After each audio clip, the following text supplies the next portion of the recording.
Selamat pagi dokter, selamat pagi teman-teman. Nama saya Stella Elena dari NPM 99 dan sekarang saya akan menjelaskan mengenai treatment untuk gigi 11 dan gigi 52.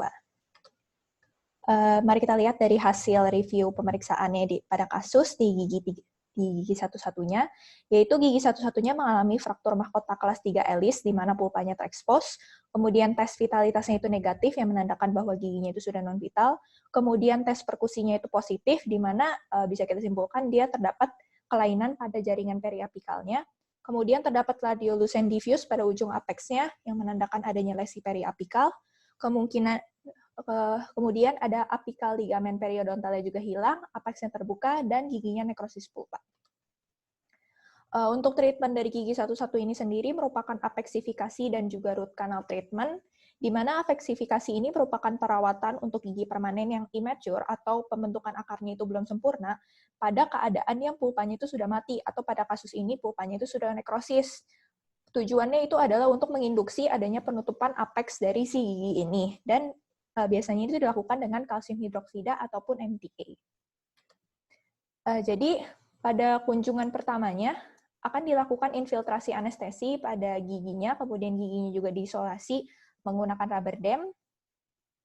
Kemudian kita melakukan pembukaan akses atau straight line akses seperti pada root canal treatment dari palatal gigi satu-satunya. Kemudian dibuat untuk memungkinkan pendekatan yang efektif ke ruang kanalnya untuk nanti kita lakukan pulpotomi dan disinfeksinya. Kemudian kita lakukan pengangkatan jaringan pulpa nekrotiknya dengan instrumen endodontik seperti jarum file endo. Setelah itu kita lakukan desinfeksi ruang saluran akarnya, bisa kita irigasi menggunakan NaOCl 20 ml per kanal selama 5 menit. Kemudian kita menggunakan sistem irigasi ini yang meminimalkan kemungkinan adanya ekstrusi irigasi ke dalam jaringan ruang periapikalnya. Jadi disarankan konsentrasi NaOCl-nya ini konsentrasi yang rendah, jadi kurang lebih hanya 1,5%, dan jarum irigasinya ini diposisikan 3 mm dari ujung akarnya untuk meminimalkan sitotoksisitas pada sel-sel induk ataupun stem cell, di sini maksudnya pada jaringan apikalnya. Kemudian kanal ini juga diirigasi dengan larutan salin atau 17% ETA, 20 ml per kanal selama 5 menit, dan kemudian dikeringkan dengan paper point. Setelah itu kita lakukan medikasi intrakanal, itu dengan caranya itu kita aplikasikannya dengan diinjeksi ke dalam saluran akarnya agar lebih efektif.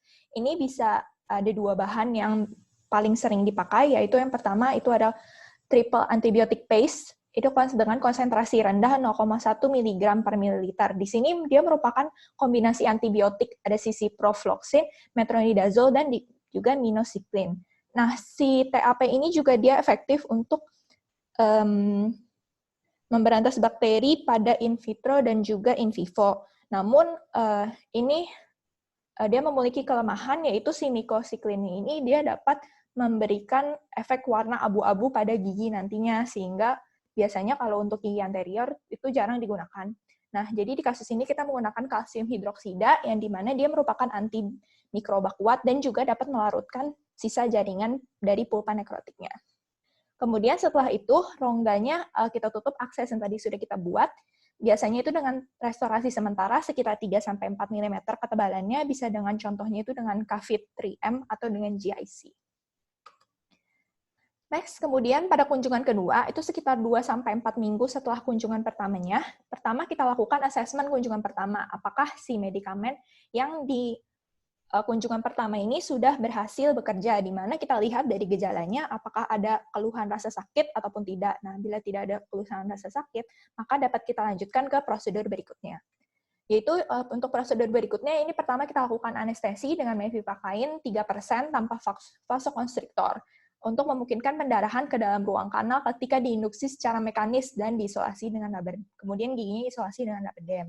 Setelah itu kita buka akses tambelan sementaranya. Kemudian kita lakukan irigasi juga dengan 17% ETA 20 ml per kanal, kemudian kita keringkan dengan paper point. Nah, pada tahap ini itu tidak disarankan untuk menggunakan si NaOCl karena takutnya dia akan menyebabkan toksisitas pada si jaringan-jaringan di apikalnya. Kemudian jaringan apikal ini kita bersihkan kembali dengan instrumentasi seperti Endofile dan Explorer. sampai terdapat aliran darah di ruang kanal. Jadi kurang lebih itu 3 mm di bawah persimpangan cemento-enamel junction-nya. Setelah itu, bila sudah terdapat pendarahan segar atau fresh blood ini, kita hentikan pendarahan ini dengan cotton pellet yang sudah dibasahi atau diberi dengan salin yang steril. Kemudian kita tunggu sekitar kurang lebih 15 menit sampai ada terdapat bekuan darah yang stabil dan darahnya tidak mengalir lagi. Kemudian setelah itu kita tumpatkan MTA di atas gumpalan darah tadi, di mana si MTA ini tuh cuma bisa bekerja bila ada darah dan dia efektif bekerja dengan darah. Jadi dia semakin ada darah maka dia akan bereaksi dan dia akan semakin keras si MTA ini. Jadi kita tempatkan di cemento enamel junction-nya ini. Kemudian nanti si MTA ini akan bertindak sebagai penghalang antara si jaringan periapikal di apex-nya dan juga intrakanal pulpanya. Ya, bisa juga kita menempatkan matriks resorbable. Contohnya itu seperti Colaplug, ada Zimmer Dental, Carisbed, CA atau USA di atas gumpalan darahnya untuk mencegah overextension dari si MTA-nya. Kemudian, untuk penggunaan MTA ini sendiri, untuk abu-abu dan warna putih itu telah dikaitkan dengan perubahan warna gigi. Jadi si warna gigi ini tidak dapat dihindari bila menggunakan MTA. Jadi kalau misalkan di restorasi pada gigi anterior, seperti kasus kita, itu bisa kita menggunakan atau mempertimbangkan bahan lain seperti gelas ionomer atau biodentin si alignan mainstone. Kemudian, setelah penempatan atau penghalangan ruang pulpa, jadi kemudian kita tempatkan restorasi akhir. Jadi restorasi mahkota di sini itu bisa berupa komposit. Karena si warna komposit ini juga dapat diatur supaya dia sewarna dengan warna gigi, sehingga kita mendapatkan restorasi yang estetik karena di gigi anterior. Tapi setelah contoh di kasus ini yang saya dapatkan, itu dia di follow up lagi setelah beberapa bulan, itu terjadi diskolorasi pada giginya, karena memang giginya itu tidak mempunyai vaskularisasi, sehingga diskolorasi ini tidak dapat dihindari. Diskolorasi gigi ini dapat dikurangi dengan penggunaan kapas formaldehid setelah obturasi, atau juga bisa dihilangkan dengan restorasi full crown. Kemudian untuk follow up terakhirnya, di mana kita lihat dari dua aspek, yaitu yang pertama ada pemeriksaan klinisnya dan juga ada pemeriksaan radiografi. Untuk pemeriksaan klinisnya itu tidak ada rasa sakit maupun pembengkakan jaringan lunak ataupun saluran sinus. Tidak ada gejala. Kemudian pemeriksaan radiografinya ini harus memperlihatkan penutupan radiolusensi jaringan apikal serta peningkatan panjang akar dan ketebalan dinding. Seperti pada gambar yang A atau yang sebelah kiri itu belum ditempatkan, itu gambar radiografi awalnya yang belum ditempatkan MTA, kemudian di gambar yang sebelah kanan itu sudah ditempatkan oleh MTA dan ujung apexnya itu sudah tertutup oleh MTA-nya. Next, untuk treatment pada gigi 52-nya.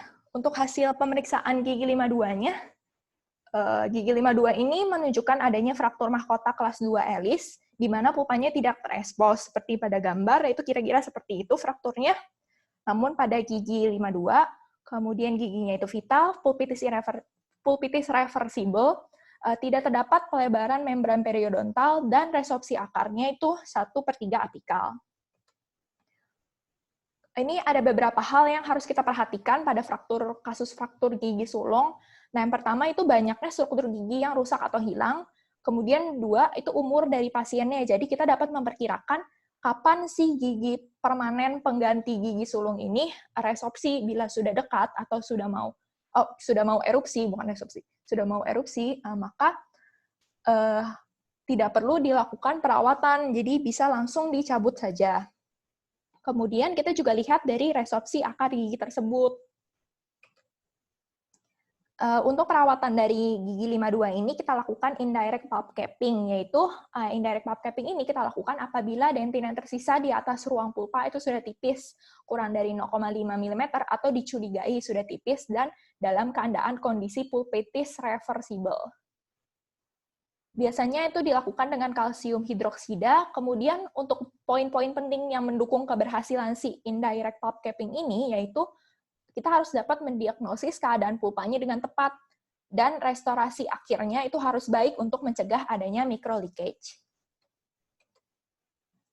Kemudian ini untuk treatment-nya, jadi tadi kita lakukan indirect pulp capping dan juga nanti akan dilakukan restorasi akhir menggunakan komposit. Jadi untuk prosedur-prosedurnya, yang pertama itu kita lakukan debridement giginya, yaitu kita hilangkan jaringan gigi yang lemah, kita preparasi, kita bersihkan juga dari iritan-iritan serta darah yang mungkin berasal dari mukosa ataupun gigi lainnya yang terkena di gigi 52 ini.